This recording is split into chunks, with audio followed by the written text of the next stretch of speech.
এই হচ্ছে সেই চিংড়ি মাছ। চিংড়ি মাছটাকে এবার ছিঁড়ছি। এই দেখুন আস্তে করে, অনেকটা একটা বড় সাইজ, এরকম একটা গাবদা একটা বড় সাইজ।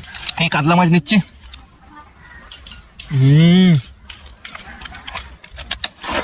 আমরা কিন্তু আমাদের ক্যাম্পে এসে হাজির হয়ে গেলাম। এই হচ্ছে সেই ক্যাম্প যেখানে কিনা সস্তাতে এবং আপনাদের কাপলসকে নিয়ে, ফ্যামিলিকে নিয়ে, সবাইকে নিয়ে আসতে পারবেন। এই হচ্ছে সেই ক্যাম্প। ক্যাম্পের নাম হচ্ছে গোল্ডেন ক্রাউন। তো চলুন দর্শক বন্ধুরা, এখানে এই ক্যাম্পে কি কি ফ্যাসিলিটিস আছে। মৌসুমী এমনই একটা দ্বীপ যেখানে কিন্তু এই জায়গাটা কিন্তু খুবই টুরিস্ট প্লেস হতে চলেছে। আস্তে আস্তে অনেক লোকজনরা জানছে, তারাও কিন্তু এখানে আসছে।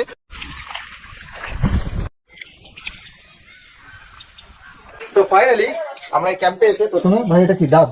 প্রথমে যারা আসে তাদেরকে ডাব দেওয়া হয়। ভাই কিন্তু খুবই ভালো। ভাই তোমার নামটা কি একবার বলে দাও। সুরজ। সুরজ ভাই আমাদের দিয়ে দিল ওয়েলকামে প্রথমে ডাব। ঠিক আছে ভাই, থ্যাংক ইউ ভাই। তো চলুন এই ডাবটা খাই।